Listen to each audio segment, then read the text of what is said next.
This reading is by Thomas Merton, and it is in the introduction of a book of Gandhi's quotes and sayings that I read, but I thought this introduction and explanation of Gandhi's nonviolence was really worth hearing. So Thomas Merton says of Gandhi, "For him, the public realm was not secular, it was sacred. The belief that all life, not only human beings, but all sentient beings, is one, i.e., all life is coming from one universal source, call it Allah, God, or Parmeshwari, which is a Hindu term for the goddess, the great goddess, the supreme goddess. Some of the most characteristic and least understood elements of his nonviolent mystique follow from the principle which implies a rejection of the basic idea of the affluent industrial society. That's us. A society that lives by organized greed or by systematic terrorism and oppression. They come too much to the same thing in the end. Will always tend to be violent because it is a state of persistent disorder and moral confusion. The first principle of valid political action in such a society then becomes non-cooperation with its disorder and its injustices, and more particularly with its deep commitment to untruth. Gandhi knew the reality of hatred and untruth because he had felt them in his own flesh. Indeed, he succumbed to them when he was assassinated on January 30th, 1948. Gandhi's nonviolence was therefore not a sentimental evasion or denial of the reality of evil. It was a clear-sighted acceptance of the necessity to use the force in the presence of evil as fulcrum for good and for liberation. The fabric of society, Merton continues, is not finished. It is always in becoming. It is on the loom, and it is made up of constantly changing relationships.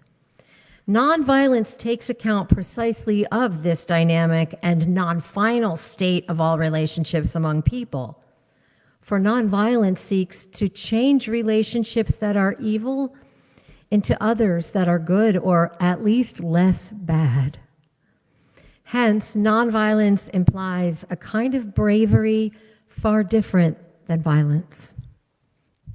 Here ends the reading.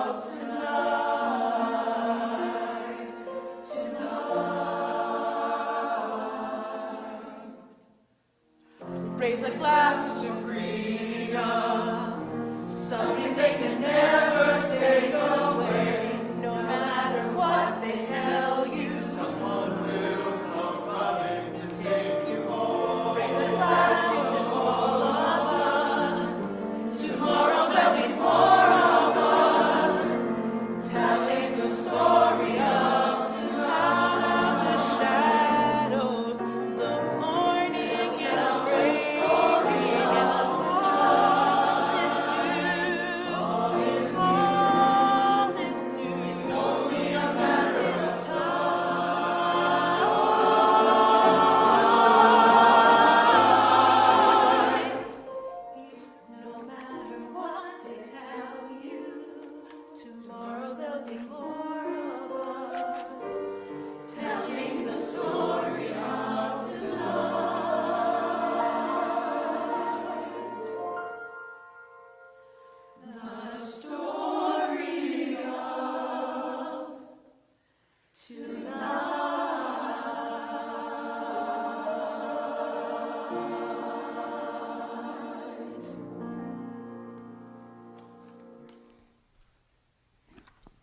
Well, just about a month from now, I will hand over this pulpit to Reverend Chris and guest ministers and lay leaders as I depart for a 6-month sabbatical. I will be back in February for a month, and also within the sabbatical period, I will be consulting on occasion with the board and other leaders and Reverend Chris. What I'm most grateful for is a long period of time during which I don't have to have anything to say about anything. You know, it's an honor, but it's a big pressure. And we have experienced, God knows, so many shifts and shocks in the past 6 years. My last sabbatical, I arrived home after attending a beautiful training in Arizona to become a certified spiritual director, and I came in right at March of 2020, just in time for the pandemic shutdown and my mother's very unexpected death. As the slogan goes, life comes at you fast, and life has come at all of us fast. I'm really so grateful that we have a strong board of trustees on board this year, excellent experienced staff that will be helming the ship, and of course, you, the congregation, for which this will be a time to take deeper and more intentional ownership of the work of ministry. The work of ministry is to show up and be present in a way that's grounded in and deeply informed by our values, our tradition, and our covenant of love. Love is the doctrine of this church. Every bit of teaching, every bit of preaching, every prayer, public messaging, pastoral counseling, community engagement, committee and team meetings that all of us do is conducted in, I hope, the sincere attempt to cleave to those values, our tradition and our covenant. I often fail in that. You will fail sometimes. But we always have a firm foundation upon which to stand and to return to, and it will never fail us. Thanks be to God. Whenever we gather in this space, it's to have a time to plug back into those guiding values and practices. And if you're new here, the more you come back and the more you learn, that it will become more internalized within you, and you will belong to it, and it will belong more to you. One of our practices is to speak the truth in love and to try to look honestly and faithfully at human nature and human behavior so that we can transcend mere niceness and that we can, so therefore, enact goodness and justice. We are not a people who ever piously intone thoughts and prayers in response to serious matters. We may stumble and fumble as we discern what to say, but it won't be a cliche. So I was writing this sermon on Wednesday afternoon, September 17th, and I struggled to move beyond cliche into discernment. And here's where I began, by trying to set out some realities that seem clear to me and upon which I hope we can stand together as we continue to try to be people of moral integrity who have productive things to say and to do.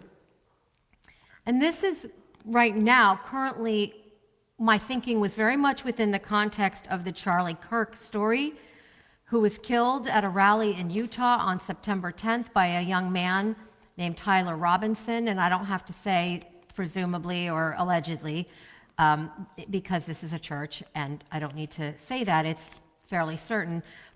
But these observations are, I think, accurate beyond that context. And so the first one is this. It's clear that we don't all see the same version of even quite famous public figures. It is clear that the coverage we get is not the same. Technology and video editing and AI deliver curated versions of reality to different segments of the general public. So I had to provide some of Charlie Kirk's statements to people of my acquaintance who had no idea what he had said on many subjects, and knew him only for sound bites and photo ops as a good Christian podcaster. They were therefore able to have a fuller context of why he was so controversial. They didn't have any idea. It is clear, second, that young men are being radicalized online in categories and ideologies that transcend what we would call the left and the right. And we have a lot of educating and I think conversation probably to do about that as we learn together. And people who are young men can help us in that, and people who are parents of young men. And that's something I think is digging that we ought to do and learn more. It is clear that there is no longer, and perhaps never was, a consensus on the use of violence as a form of resistance or political protest. I included a reading from one of the great teachers of the philosophy of nonviolence, or a reading about him, that undergirded the civil rights movement for us to consider this morning, because while I have been considering and remembering the great figures of that movement, such as the late John Lewis, who went into the struggle of justice prepared to respond in a nonviolent way to physical humiliations, beatings, and possible death, without responding in kind and remaining gracious, forgiving, and dignified, I think also of some of my own and others' expanding definition of what we mean by political violence. What does it look like today? Well, it looks like legislation that encourages preventable poverty and homelessness, protecting the rights of corporations over human beings is a form of political violence that results in a tremendous amount of suffering and death. It's just not as dramatic. Stripping away reproductive rights is a form of political violence. Militarized over-policing of communities of color is a form of political violence. The state-sanctioned disappearance of immigrants into detention centers and deportation without due process is a form of political violence. And so people are asking, is violence ever the answer? Because we're moving beyond cliches and easy certainties. And so I really appreciate the work of a man named Ted Sturmer, who's a historian of resistance movements in America. And he said the other day that American history is full of examples where violence was an effective tool for effecting liberation from tyrants, but, he said, political violence such as the kind that ended Charlie Kirk's life is incredibly stupid. And because it has no goal and no strategies, and actions like this often give authoritarians an opportunity to issue even harsher crackdowns. In other words, it creates more chaos and more violence.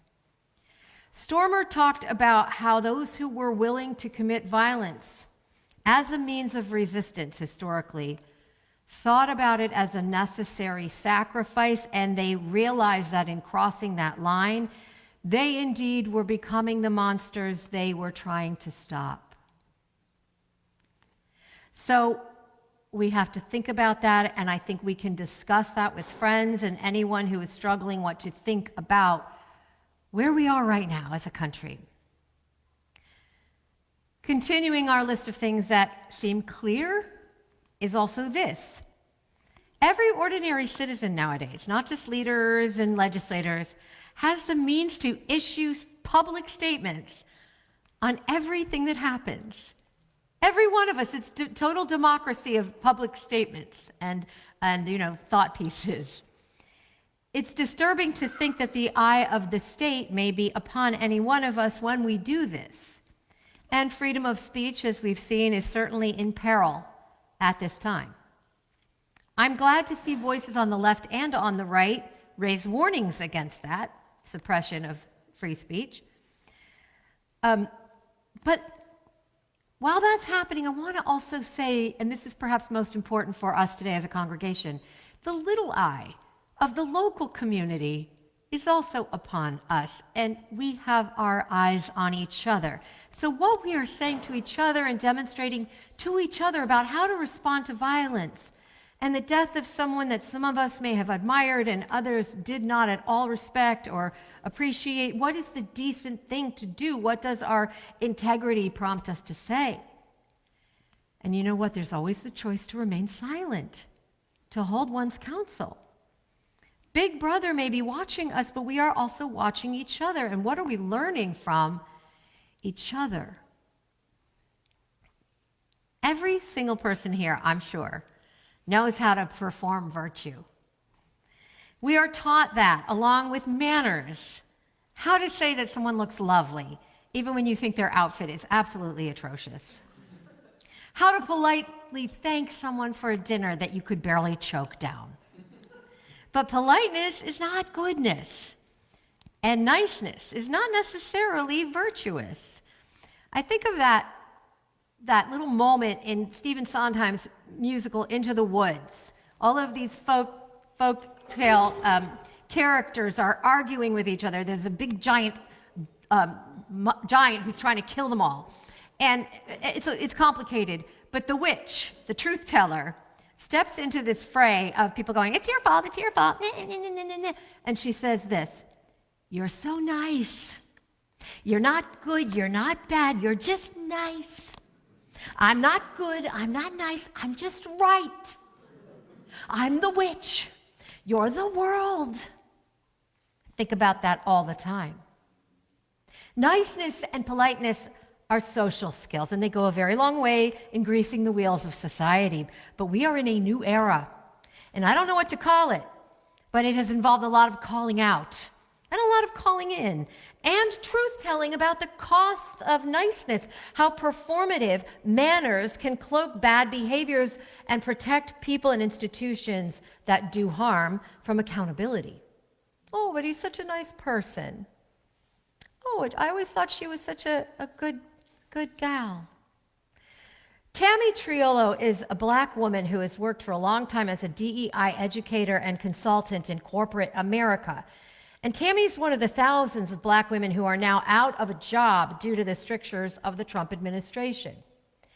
So I've been trying to support her, and one of the ways I have done that is talking about and promoting her book, The Empathy Gap, It Is Black and White, where she discusses how whiteness works. And I quote her, many white people fear being seen as bad more than they fear being unjust.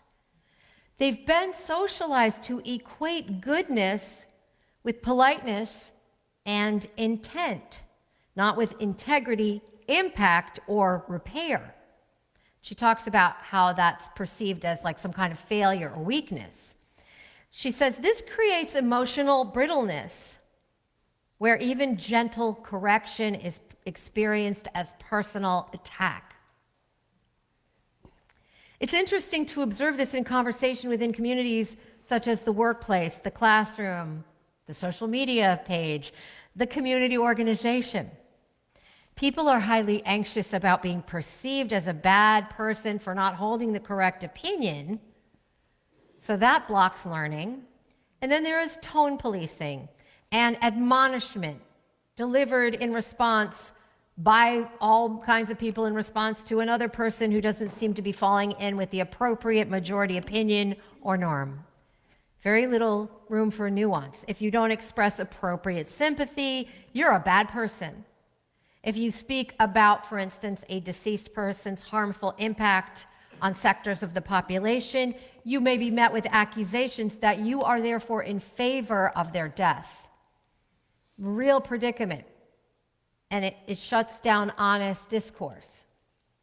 But empathy, which is what Tammy's work is all about, creates a different playing field altogether. It's neither niceness, politeness, or sympathy. Empathy is an orientation of ultimate unity with other human beings and other living things that allows people with very diverse experiences and viewpoints and points of pain to abide together without lying about how they feel about it and to listen and share together what it's like to be human. Charlie Kirk said, I can't stand the word empathy, actually. I think empathy is a made-up New Age term that does a lot of damage, but it's very effective when it comes to politics. Sympathy, I prefer more than empathy. And that's a separate topic for a different time. It's so sad that he will never have the chance to evolve his own perspective. And that's a universalist, foundational aspect of our faith, is that evolution of all souls, to grow into harmony with the divine. And we grieve when that is taken from anyone. What Kirk objected to was the idea that empathy is presumed to allow people to actually feel each other's feelings, and he rejected that, and I actually agree with him. I disagree with him virulently and vehemently in many things. But he's right, and that's not what empathy is, though. He was correct in saying that there is a New Age usage of empathy, and that's claimed by self-identified empaths, which is a personality type that so is sensitive to the emotions of others that empaths may experience or feel that they are experiencing those emotions themselves.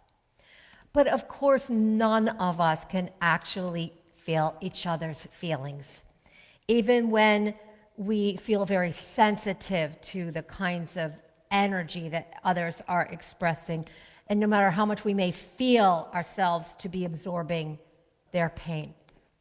We are a mystery to each other, and we must respect that at all times, no matter how highly developed our intuition or how deeply experienced our empathic side. Empathy is a quality of deep presence. It's an openness to try to make room within oneself to share the experience of another, to accompany another human being in the struggle of being human, to truly listen, to track one's own reactivity and maybe rejection, and to try to manage it without lashing out or dismissing the other or blocking one's own possibility of connection. And empathy is a muscle that gets stronger with use. Worship is one of the ways that we can strengthen our empathy in community. Empathy is a form of nonviolence, and it does not require faking sympathy or liking anybody when those feel unearned. It does require vulnerability and patience and a generosity of spirit. Tammy Triolo says, the presence of empathy can transform even the most difficult of situations. In conflict, empathy does not erase differences, but it softens its sharp edges. It makes room for multiple truths to coexist. It moves conversations from accusation to inquiry, from defensiveness to dialogue. It does not guarantee agreement, but makes agreement more possible. So finally, what is clear is that there simply must be some points of agreement. What is clear is that there must be individuals and groups that remain committed to discovering some points of agreement, consensus, and possibility in the sea of shouting and division, of censorship and punishment, accusation and attack. And all of us are called to be part of that. It's hard. If we began our faith journeys imagining that this project of spiritual practice and spiritual life and community was nice, a feel-good exercise, something casual and occasional, here we are learning every day that it is so much more serious and more demanding and urgently needed.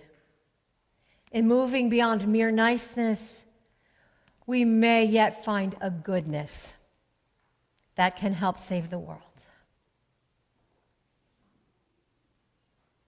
God help us. And amen.